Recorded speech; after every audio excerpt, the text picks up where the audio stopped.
आपने अगर Pablo Escobar पे बनी नेटफ्लिक्स की सीरीज़ देखी हो नार्कोस, तो ये बिल्कुल एक ऐसा ही हूबहू दृश्य है उसका। जो 1970-80 के इलाहाबाद को जानते हैं वो अच्छी तरह जानते हैं कि इलाहाबाद में बम बनाना जैसे कुटीर उद्योग था। अतीक में एक बात थी, वो मीठा बोलता था, वो लोगों का दिल जीतता था, वो गुंडा था, बदमाश था, ज़मीनों पे कब्जे करता था, लेकिन वो सामने आमतौर पे बदतमीजी नहीं करता था।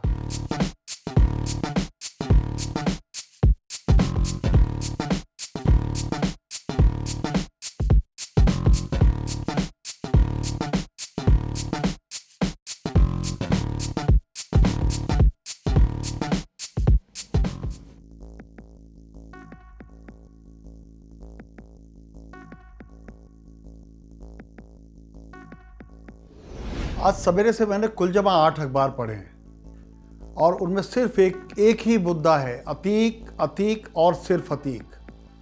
आज मैं आपको वो बताता हूँ अतीक बना कैसे, अतीक था कौन, कुछ छपा है, कुछ बोला गया है, और जो न छपा है न बोला गया है वो मैं बताता हूँ, क्योंकि 1982 से 1986 के बीच में इलाहाबाद में था। मैंने उस समय फील्ड रिपोर्टिंग भी की और एक अखबार के स्थानीय संपादक की हैसियत से भी इलाहाबाद को बहुत करीब से देखा। तो अतीक अहमद, आपने पढ़ा होगा, 1962 में पैदा हुआ, समुदाय से गद्दी था। उसके पिता का नाम फिरोज तांगे वाला था, उनका तांगा बड़ा शानदार था। अतीक शुरू से हैकर था, 17 साल की उम्र में उसने पहला कत्ल किया, लेकिन सिर्फ इतने से अतीक नहीं बन जाया था। अतीक जब बहुत यंग था तभी से उसने ये सोचना शुरू कर दिया कि आखिर मैं एक साम्राज्य कैसे बना सकता हूँ। एक साधारण व्यक्ति का लड़का जो कि इलाहाबाद के एक आउटर स्कर्ट में पैदा हुआ, उसको इलाहाबाद का राजा और उसके बाद पूरे उत्तर प्रदेश और अपराध जगत में सबसे बड़ी हस्ती के तौर पे कैसे जाना जाए, ये सपने उससे बुनने शुरू कर दिए थे। तो उसने सबसे पहली बात ये जानी कि बिना हुकूमत की मदद के कुछ नहीं हो सकता। हुकूमत की मदद हासिल करने का सबसे बढ़िया जरिया है कि आप अपने संप्रदाय, अपने लोगों की सहानुभूति हासिल कर सके, उनका नेतृत्व हासिल कर सके, उनके वोटों पर कब्जा कर सके। और इसके लिए उसके रास्ते में एक आदमी आता था, चांद बाबा। चांद बाबा शाहगंज का रहने वाला था, सभासद था, और उसका वहाँ के जो मुस्लिम संप्रदाय में अच्छा खासा दखल था। वो भी बाहुबली था, लोग उसको बमबाज के तौर पर जानते थे। जो 1970-80 के इलाहाबाद को जानते हैं वो अच्छी तरह जानते हैं कि इलाहाबाद में बम बनाना जैसे कुटीर उद्योग था। जो भी सबसे बड़ा गुंडा होना चाहता था या गुंडई में नाम करना चाहता था, वो बम जरूर बनाना जानता था और बम फेंकना भी जानता था। तो उस समय हुआ क्या कि चांद बाबा जो था वो अपने बिल्कुल टॉप पर था। एक दिन उसने ये कही हुई बातें हैं, ये कहीं लिखित नहीं है, लेकिन वो जो सुनाई पड़ता था उस दौरान वो बता रहा हूँ मैं। इसको प्रमाणित नहीं किया जा सकता, पर किस्से कहानियाँ सच न भी हों और पर अक्सर सच का वो आभास देते हैं जो कि तर्कों से प्रमाणित होने वाला सच नहीं देता। तो ये एक उस समय का किस्सा है कि चांद बाबा ने इलाहाबाद के एक बहुत बड़े अधिकारी को किसी मुद्दे पर बहुत गंदी गालियाँ दे दी। वो अधिकारी बहुत नाराज़ हो गया। वो इतना नाराज़ हो गया कि उसने चांद बाबा से कहा कि तू अब अपनी उल्टी गिनती मान ले ज़िंदगी की। और बहुत बड़ा अफसर था वो। उसके बाद चांद बाबा ने सोचा, एक आध घंटे में उसको लगा अरे मेरे तो आसपास कुछ हलचल बदल रही है। वो डर गया और डरने के बाद वो उस समय के एसपी सिटी के पास पहुंचा। वो एसपी सिटी बाद में डीजीपी बने उत्तर प्रदेश के, और उनके पास पहुंच के कहा कि सरकार, हम उससे पहले बल्कि वो सीओ के पास पहुंचा। एक सीओ थे शर्मा जी, और सीओ यानी सर्किल ऑफिसर पुलिस का, और उससे कहा चाचा हम अपने हथियार डाल रहे हैं, आज के बाद हम हथियार न उठाओ। और उसने अपना कुर्ता उठाया और दिखाया कि पजामे में कोई भी हथियार नहीं लगा हुआ है। उसने ये भी कहा कि अब बम बनाना छोड़ देंगे, अब हम अपराध छोड़ देंगे। उसके बाद सीओ ने उससे कहा कि आप जाके एसपी सिटी से मिलिए। एसपी सिटी जो कि आईपीएस ऑफिसर थे वो उनके पास गया, और एसपी सिटी ने उससे बात करनी शुरू की थी कि उस बड़े अधिकारी का फ़ोन आ गया, और उसने कहा कि भाई देखो इसका कुछ होना चाहिए, ये तो बहुत, इसने मुझे बहुत अपमानित किया है और इस कुर्सी पर बैठने का मुझे हक नहीं अगर मैं इस आदमी को सीधा न कर सकूं। इसके बाद किस्सों कहानियों का दौर शुरू होता है। कुछ दिन बाद, बल्कि शायद अगले ही दिन, अतीक ने चांद बाबा को मार दिया। और चांद बाबा को दिन दहाड़े वैसे ही मारा गया सरेआम जैसे कि अतीक खुद मारा गया। उस समय कैमरे नहीं थे, उस समय मोबाइल फ़ोन नहीं थे, और इसलिए उसका कोई फ़ोटो मर्डर का नहीं हो सका, कुछ वायरल नहीं हो सका। लेकिन चांद बाबा के मारे जाते ही दो बातें तय हो गई कि इलाहाबाद का बादशाह गुंडागर्दी का अतीक होने जा रहा है, और दूसरी बात, अगर हनक वाला कोई मुस्लिम नेता चाहिए तो वो अतीक अहमद होने जा रहे हैं। बाकी तो सब जग जाहिर है। उसके बाद अतीक ने गद्दियों की वोटों पर पकड़ बनाई, फिर एक समुदाय विशेष पर पकड़ बनाई, और 5 से 7 सभासद जिताने लगा। आप जरा ये सोचिए। और अतीक उसी जो उससे सीखा था वो काम कैसे आया। आप याद करें, परमाणु डील के बाद जब मनमोहन सिंह की सरकार से वामपंथियों ने अपना सपोर्ट वापस कर लिया तो मुलायम सिंह उसके त्राता के तौर पे उभरे थे।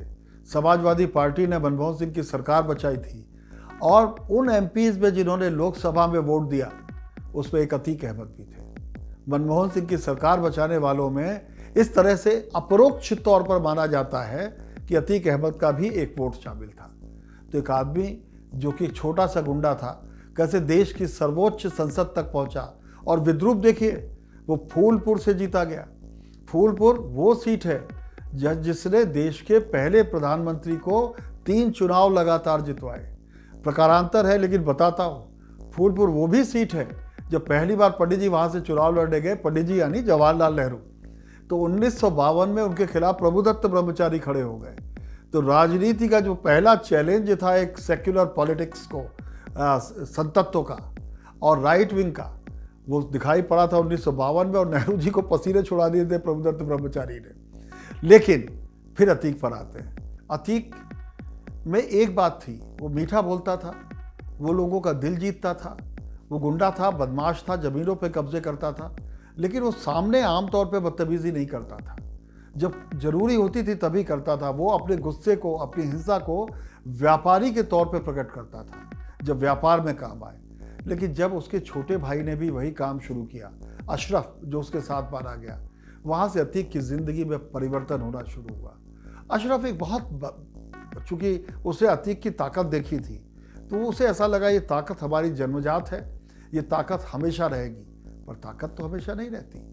हुआ क्या कि राजू पाल ने 2005 में चुनावों में इनको हरा दिया, अशरफ को, और अशरफ ने दिन दहाड़े 26 जनवरी के दिन उसकी हत्या कर दी।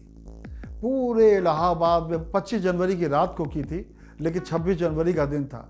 मुझे अच्छी तरह याद है, पूरे इलाहाबाद में हड़कंप मच गया था। मैं जिस अखबार में काम करता था उसकी छुट्टी थी, हमने विशेष उस दिन अखबार निकाला, और हॉकरों ने मना कर दिया अखबार बेचने से। इलाहाबाद की जनता अखबार खरीदने पर टूट पड़ी। अतीक इतनी बड़ी खबर हो चुका था। लेकिन वहाँ से राजू पाल के परिवार ने जैसे प्रण कर लिया इनसे लड़ने का। पूजा पाल एमएलए भी रही उनकी वाइफ, राजनीति में वो सामने भी रहीं, और यहाँ से इनका पराभव शुरू हुआ। लेकिन इस पराभव और उद्भव के बीच के भी कुछ किस्से हैं। इलाहाबाद में आप जॉनसनगंज चौराहे पर जाइए, ये ऐसा ही चौराहा है जैसे कनॉट प्लेस का चौराहा कभी रहा होगा, सेंट्रल पार्क का। वहाँ पर एक रेखी ब्रदर्स की बिल्डिंग हुआ करती थी, ऐतिहासिक। हम सब अगर रेडियो खरीदा हो अपने बचपन में, रेखी ब्रदर्स, टेलीविज़न आया, रेखी ब्रदर्स, टेप रिकॉर्डर खरीदा है, रेखी ब्रदर्स, ग्रामोफोन रिकॉर्ड खरीदा है, रेखी ब्रदर्स। रेखी ब्रदर्स हर चीज़ का अल्टीमेट हुआ करते थे, शुद्धता की गारंटी। रेखी ब्रदर्स की दुकान को 1984 में जो दंगे हुए सिख विरोधी, मैंने खुद अपनी आंखों के सामने इस पत्रकार लुटते हुए देखा था।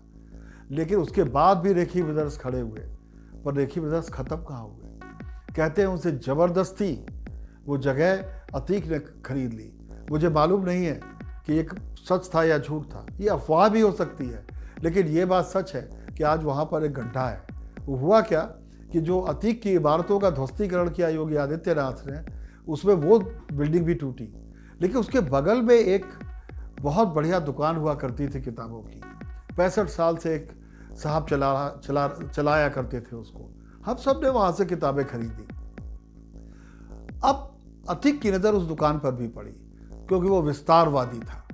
तो उसने उस दुकान के मालिक से कहा कि हमने तो ये जगह आपकी खरीद ली, करोड़ों रुपए की जगह, सिर्फ 50,000 रुपये उनको दे दिए। वो दुनिया भर में गाते रहे, कोई सुनने वाला नहीं था और अंत में वो सदमे से मारे गए। हो सकता है इसमें भी कुछ अतिरेक हो सकता है लोगों ने इसमें भी कुछ जोड़ दिया हो, लेकिन ये सच है, स्वामित्व के मामले में दोनों प्रॉपर्टीज अतीक के पास चली गई। तो अतीक ने ऐसा सिर्फ एक जगह नहीं किया, जिस पर उसकी नज़र पड़ गई, जिस ज़मीन पर वो उसकी हो गई, जिस बिल्डिंग पे पड़ गई वो उसकी हो गई।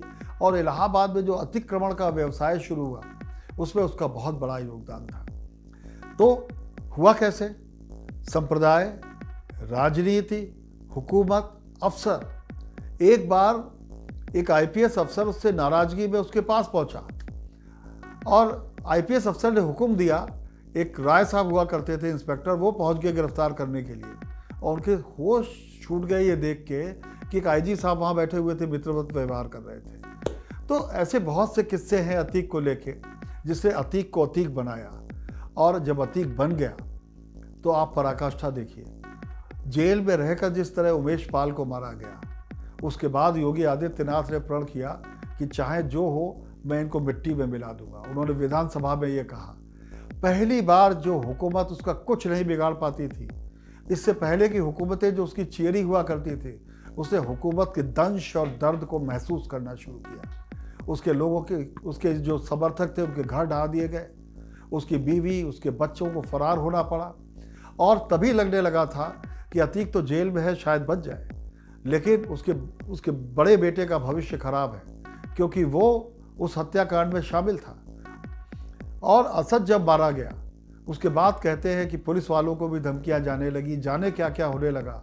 और अब आता हूं उस शूटआउट पर, जो भारतीय क्राइम के इतिहास में अपने आप में एक बड़ी कहानी कहेगा। कैमरे ऑन है, पत्रकार बात कर रहे हैं, अतीक एक वाक्य बोलता है, उसका भाई गुड्डू मुस्लिम से बात शुरू करता है, अचानक एक पिस्तल नमूदार होती है और वो उसके सिर पे लगाई जाती है, फायर होता है।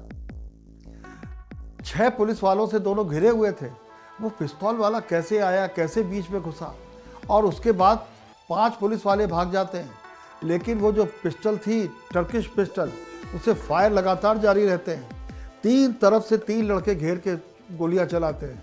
अतीक और अशरफ गिर जाते हैं पर गोलियां चलनी जारी रहती हैं और उसके बाद वो अपनी पिस्तौलें छोड़ देते हैं, हाथ उठा देते हैं और गिरफ्तारियां दे देते हैं। आपने अगर पाब्लो एस्कोबार पे बनी नेटफ्लिक्स की सीरीज़ देखी हो, नार्कोस, तो ये बिल्कुल एक ऐसा ही हूबहू दृश्य उसमें है।